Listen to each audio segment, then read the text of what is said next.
حضرت عمر رضی اللہ تعالی عنہ تشریف فرما تھے اپنے دربار میں، تو ایک صاحب آئے اور کہا یا عمر لا تنسا موتک، عمر اپنی موت کو نہیں بھولنا۔ یار بھرے دربار میں کسی کو یہ بات کہی جائے تو اس کا رد عمل کیا ہوگا، لیکن حضرت عمر رضی اللہ تعالیٰ عنہ یوں کانپنے لگے جس طرح بید کی شاخ کانپتی، اس کو قریب کیا، محبت کی، کہا اگر تو روز آ جایا کرے اور یہ جملہ مجھے کہا کرے تو تیری مہربانی ہوگی، مہینے کے بعد مشاہرہ بھی دیا کروں گا۔ روز آتا ہے، بھری مجلس میں کہتا ہے عمر موت کو نہیں بھولنا۔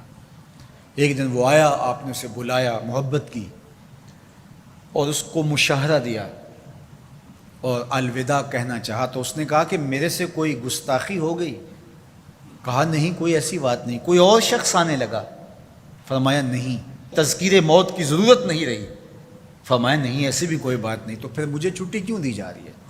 تو حضرت عمر رضی اللہ تعالیٰ عنہ رو پڑے، داڑھی پہ ہاتھ رکھا، ایک بال الگ کیا، کہا یہ دیکھ میری داڑھی میں سفید بال آ گیا، اب تیرے آنے کی ضرورت نہیں ہے، یہ بال ہی مجھے موت یاد کرواتا رہے۔ ہماری تو پوری داڑھی بھی سفید ہو جائے نا۔ میاں صاحب بولے ہڈیاں کمبن گوڈے کھڑکن تے اڑ گیا لک تیرا، ہڈیاں کمبن گوڈے کھڑکن تے اڑ گیا لک تیرا، اجے بھی بدیوں باز نہ آئوں جیو مرد دلیرا، فما اصبرہم علی النار۔ اللہ قرآن مجید میں فرماتا ہے لوگوں کا آگ پر کتنا حوصلہ ہے، کتنی ڈٹائی سے، دلیری سے کہہ دیتے ہیں یہ جہاں مٹھا اگلا کس نے ڈٹھا۔ جب ہم کسی کے جنازے کو کندھا دیتے تو ہم سمجھتے ہیں اسی کے جنازے کو کندھا دیا، یہ نہیں سوچتے کہ یہ وقت ہمارے اوپر بھی آنے والا ہے۔ خیر کن فلاں و غنیمت شمار عمر، زاں کے بیشتر بانگ برآیت کہ فلاں نماد۔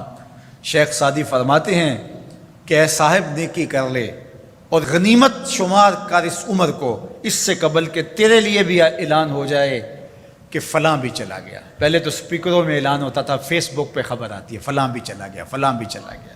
اس سے قبل کہ یہ آواز آ جائے، یہ اعلان ہو جائے، یہ خبر مشتہر ہو جائے کہ فلاں بھی چلا گیا، تو یہ خبر آنے والی ہے، آج نہیں تو کل، کل نہیں تو پرسوں۔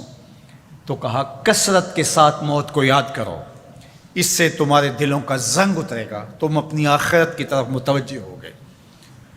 اور دوسری بات ارشاد فرمائی وَتِلَاوَةُ القرآن، اور قرآن مجید کی تلاوت کرو۔ قرآن مجید کی تلاوت اگر تمہاری زندگی کا معمول بن گیا تو تلاوت ایسا نور ہے جو دلوں کے زنگ اتار دیتا ہے اور اللہ کی معرفت کا رنگ چڑھا دیتا ہے۔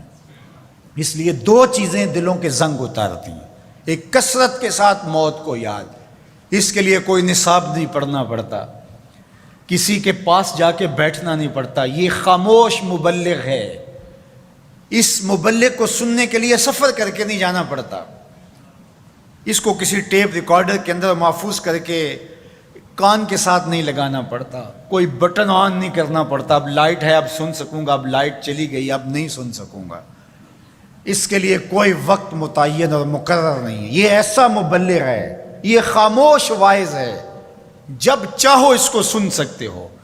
تو کثرت کے ساتھ موت کو یاد کرنا یہ تمہارے لیے دلوں کے زنگ اتارنے کا سبب۔ اور دوسری چیز ارشاد فرمائی وَتِلَاوَةُ القرآن، اور قرآن مجید کی تلاوت۔ جب قرآن مجید کی تلاوت معمول زندگی بن جاتی ہے تو دلوں کے زنگ قرآن مجید اتارتا ہے۔ اس سے بہتر دلوں کو پاک کرنے والی اور چیز ہو کیا سکتی ہے؟ اللہ کا کلام ہمارے پاس موجود ہے۔ اس وقت کسی امت کے پاس، کسی قوم کے پاس منزل من اللہ کتاب اصلی صورت کے اندر موجود نہیں ہے۔ تحریف راہ پا گئی، لوگوں نے کتابوں کے اندر اپنی خواہشات کو شامل کر دیا، مشکل چیزیں نکال دی، ان کے اندر بہت گڑبڑ کر دی، لیکن قرآن مجید کسی زیر اور زبر کے تغیر کے بغیر صدیوں قبل جو سینہ محمد صلی اللہ علیہ وسلم پہ نازل ہوئی تھی آج بھی اسی طرح موجود ہے۔ ایک زیر اور زبر کا فرق بھی نہیں ہے، یہ ایک یقین ہمارے ساتھ جڑا ہوا ہوتا ہے کہ یہ ہمارے رب کا کلام ہے، یہ ہمارے محبوب کریم کے سینہ انور پہ اترا تھا، یہ اس کتاب کا اعزاز ہے۔ تو کہا کہ اس کتاب کی کثرت کے ساتھ تلاوت کرو، تمہارے دلوں کا زنگ اتر جائے گا اور اللہ تعالیٰ جل شانہ کی معرفت کا رنگ تمہیں نصیب ہوگا۔